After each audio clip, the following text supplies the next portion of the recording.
Hey everyone, how's it going? I hope you're all doing well and continuing to stay safe. To continue our Dual Bind Madness series, which is not really a series but just happens to be the runs that I'm clipping right now, we have got the Ice Shards and the Symmetrical Lance. The idea is that you slow down enemies and then the Symmetrical Lance with its awesome range is able to just clear out mobs. And I'm going to be honest with you guys, this is possibly my favorite survival run that I've ever had. For the first time in a long time, I feel like I genuinely had fun on survival. This and the repeater crossbow run I had a couple months ago were some of the best times that I've had using survival, and you guys know I like to play fast, I like to play loose. Survival doesn't necessarily allow you to do that, but with this build I was able to do that and it just felt great. So if you're not subscribed to the channel, I like to do a lot of guides, runs such as this with live and post commentaries. I do some random commentaries such as reviews and tier lists and rankings and stuff like that. And I have a Dead Cells podcast called Chaos and Chill, in which me and our guests basically just talk about Dead Cells, mental health, social issues, and pretty much whatever else is on the plate. So if you're interested in any of that, be sure to hit the subscribe button and the bell for notifications, and let's get started.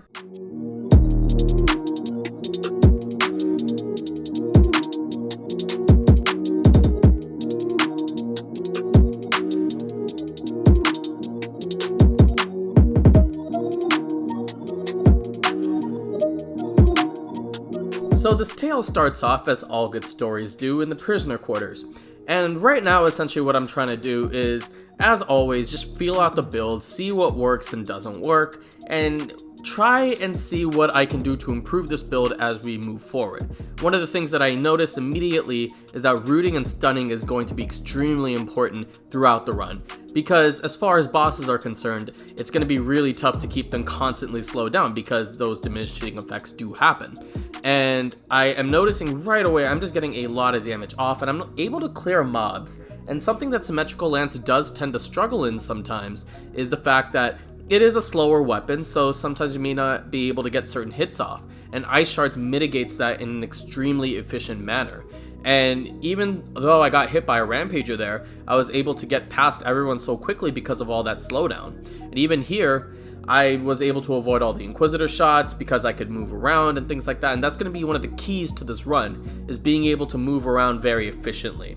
What this build does well additionally is being able to deal with flying enemies. Symmetrical Lance, I'm going to admit, as much as I do like this weapon now, it's still horrible when it comes to flying enemies, and most melee survival weapons are, with the exception of like Seismic Strike and Broadsword. But with the Ice Shards, because it's a vertical movement on the weapon, it's able to hit these kamikaze bats and just the regular bats and buzz cutters and all these different enemies. And you can see me getting a really cool kill off. It's rare that I get an elevator kill because there's not a lot of levels with the elevator, so always gotta show them, right? But all the kind of intro stuff aside, now we're in the Promenade of the Condemned, and Ice Grenade plays such a big role because when you're dealing with crazy mobs like the ones that you're seeing here, it's so important to be able to have some sort of crowd control. Symmetrical Lance has great mob management, but again, it's a little slow, so sometimes you want to be able to freeze enemies, and then even after you hit them, they get thawed, but then they're slower, so they won't attack, and their combos are interrupted. Just a lot of different things at play. So now we're in the prison depths, not to be confused with the prisoner quarters. We take the first curse of the game, and again, I'm just going to play as slowly as possible here, because I'm going to end up kind of aggroing a couple enemies here and there, and I don't want to mess this up, just because of the fact that knife throwers tend to be a little bit wonky sometimes with their animations. Sometimes they just kind of hang out in the corner, and it's not fun for anybody, including me, because I'm the one playing this game, and I don't want to die to a curse. So we're able to get some kills off, and then every time I see even a glimpse of a knife thrower shadow, I try to hit them and whatever enemies next to them at once. I'm able to clear the curse off because of this mentality that I have. And now it's just a matter of trying to beat up all these enemies possible. And this really works well against enemies like slashers, which have a very fast and deadly combo, because I can just get 1 or 2 hits off and then I'm good from there. Like you can see right here, I'm able to root this slasher. But because I'm in prison depths, the damage may not necessarily be there. So being able to root them and then being able to slow them from there, even with this mob, a lot of enemies here. But then that's the thing, right? Is the fact that I can hit all these guys at once, slow them down, and more importantly, be able to get kills off before they even touch me. Same thing here with this Thorny. Like, he's up. If I was running like your generic type of build and not dual binding and ice shards, I would have definitely gotten hit here. I wouldn't have been able to move around and then get all the kills off on these Inquisitors. And this is like an exercise in how to deal with that overhead turret, because I'm getting a couple kills off then rolling, couple kills off then rolling, and my stuff is not going to be one-shotting elites. That's just how this build works. It's very much a sustained type of damage, so you're not going to be able to one-shot elites. So now you got to figure out, how am I going to dodge certain things? How am I going to roll? How am I going to make sure that I can avoid taking as much damage as possible? And so right here, normally what I would do is that I would just drop down and smash everything. But because I don't want to deal with hitting the back of a Thorny and then a Shocker will come hit me, I want to just be able to jump out of the way and be able to do everything from there. Now, I do mess up with this overhead turret, and I was very close to the 60. Mistake on my part. I should not have gone and tried to battle the elite, but it was what it was. And I do take the Ossuary Curse. Thing about Ossuary Curse is that it's a very long and huge level, just vertically and horizontally, so you may not see certain things that are up ahead. And so I don't see the Shocker, and I'm able to avoid it just in time and throw the Death Orb. You can see me pausing it because I was just like, oh boy. But we're able to come back into it, and then I'm able to recover a little bit. And so now I'm going to be able to get the kill off on this Bombardier, and then the spawner, corpse juices, all that good stuff. Symmetrical Lance is great in Ossuary because of the fact that it's such a good range on it that you can kill off pretty much everyone in a spawner type of area. I'm clipping the curse mostly because there was just a lot of dead space in between, because again, Ossuary is such a huge level. The other nice thing about having this build is that because you can hit all those corpse juices at once, now you get the crits on the Symmetrical Lance. And because of that, I can like one-shot enemies, do whatever I need to do. And you can see my head glowing red. That means I have crits on right now. And I'm able to get the last kill on the Bombardier, clear the curse, and we're good to go. Now we're going to hit up our friend the Concierge.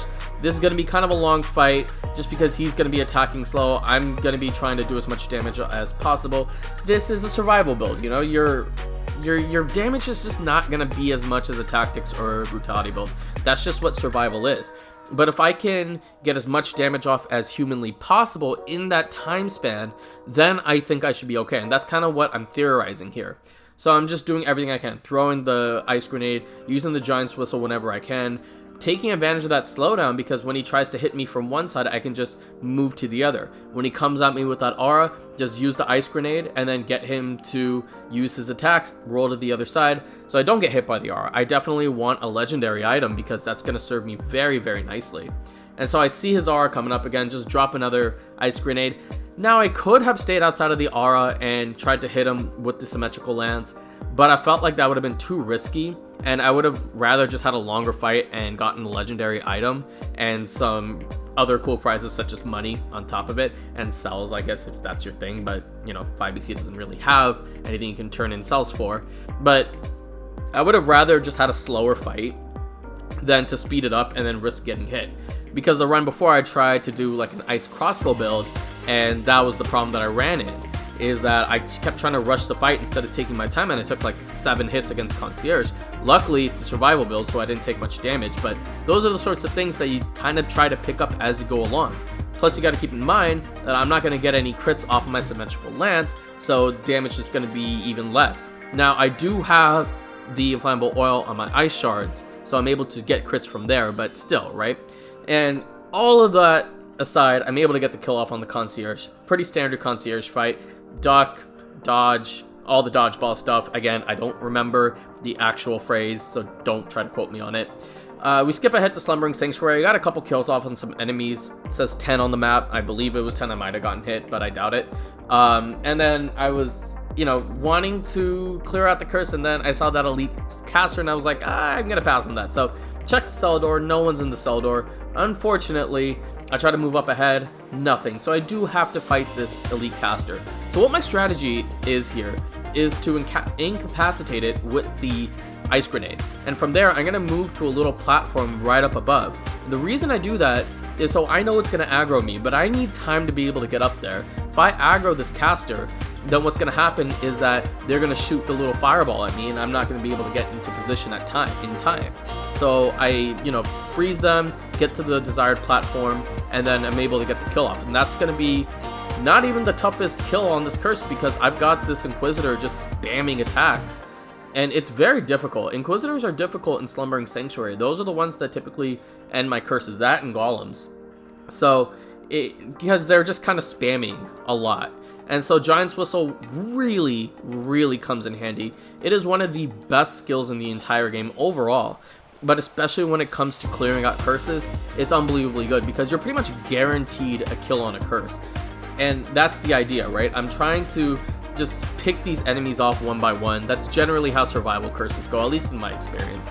You're going to see me getting hit here, but a very slight hit, not too much of a problem. When you get hit, don't over panic. That's my biggest advice that I can give you. You're going to see I throw this stun grenade, and then I'm able to get the kill off on the double elite duelist.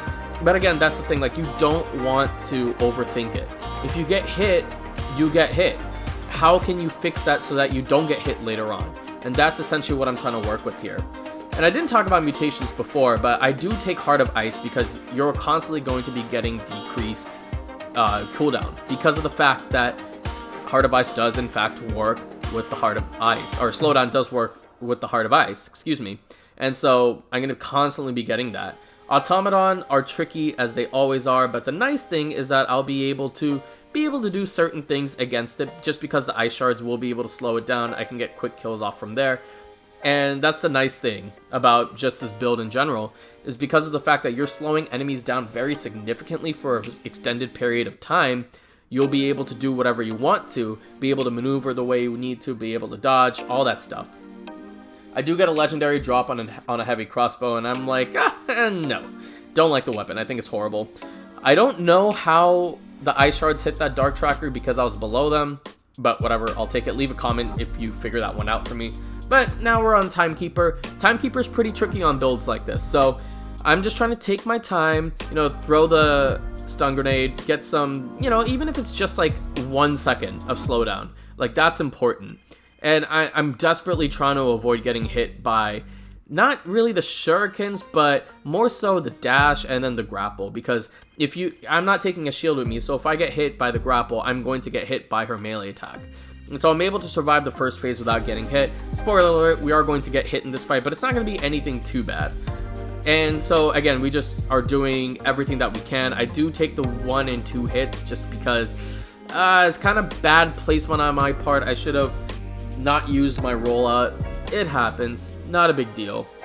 But you're going to see True Disaster coming up when we hit the Distillery. And essentially what happens in Distillery, there is a little bit of a bug in which Ice Shards, I don't know why it turns the barrel against me, but unfortunately that's kind of what happens, so I have to use my head to use the barrel. And then I forget about this about 5 seconds later, and then get hit by another barrel. So now we're at a point where I do have to use a health pot. Luckily didn't get hit by the failed experiment. I could have died right there, probably not, but the threat was definitely there. Probably a bug that they need to fix in the future. So you're gonna see I just kind of ditched the Ice Shards just for this biome. I take the barrel launcher. I wish I didn't have to do that, but unfortunately it's just the reality that we're dealing with right now. I can't really use the Ice Shards here. I'm not exactly sure why the barrel does what it does.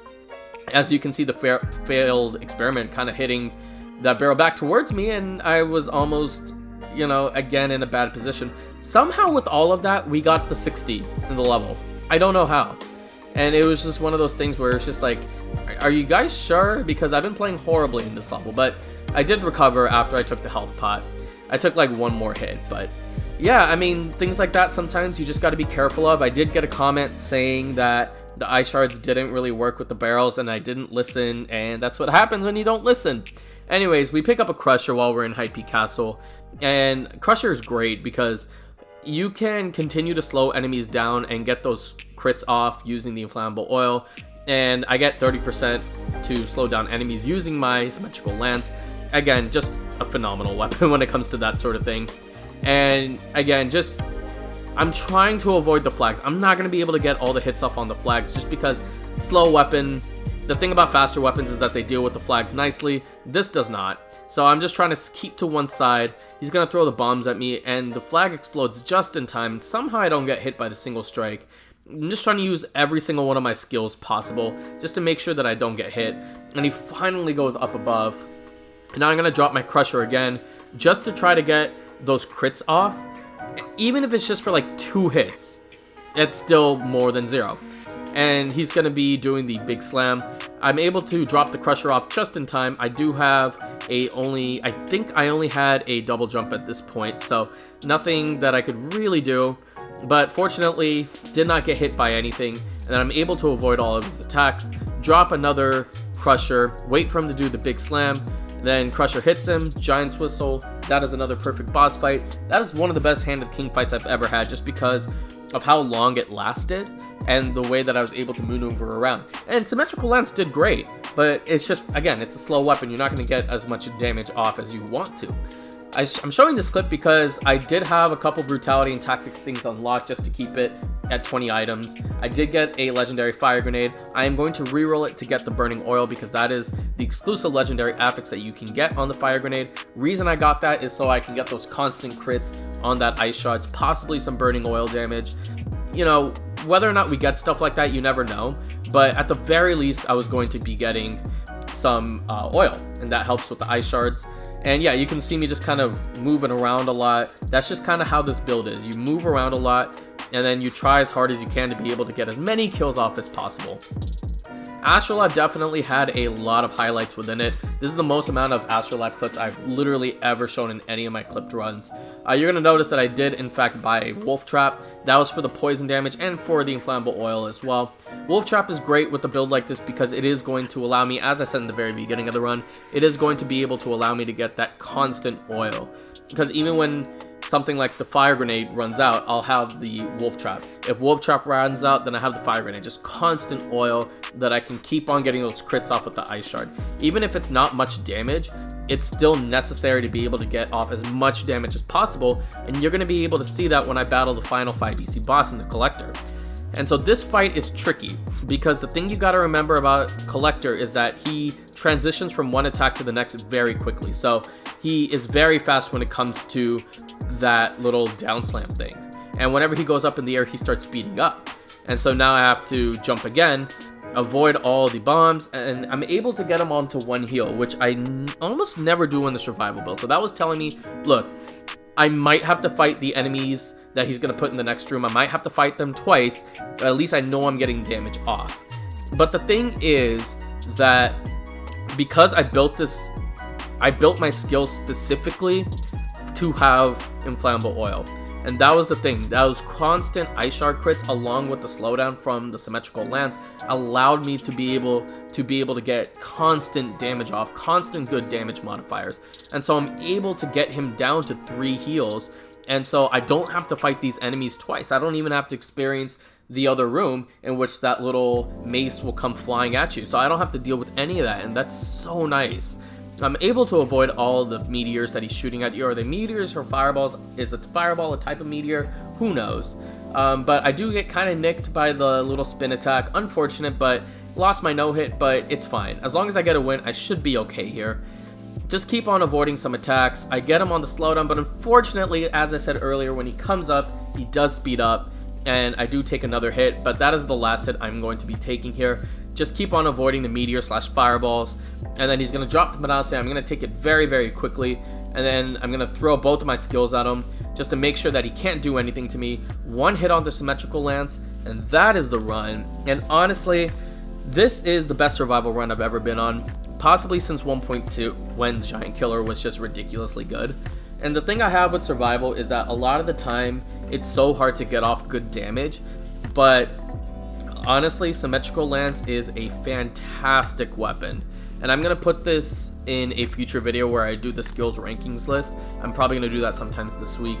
But that in 2.0, now that I've used it more, it's jumping for me from a 7.5 out of 10 to a 9.5 out of 10. If you build this correctly, you can do so much damage, and it's absolutely phenomenal at clearing mobs. It's one of the best melee survival weapons out there.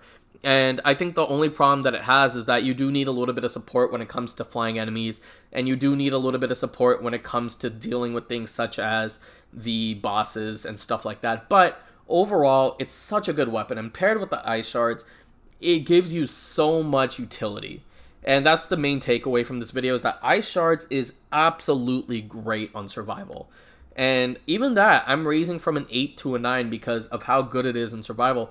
not having any ammo and being able to do constant crits, even if you have inflammable oil on one thing, you'll be able to get those constant crits. That's what makes this build so good. That's why I loved it, and I had a blast doing it, and I hope you guys had a blast watching it. I really do appreciate you taking time out of your day to watch my content. Leave a like and subscribe for more Dead Cells content, including post commentaries like this, and eventually the live commentaries once I get my new PC.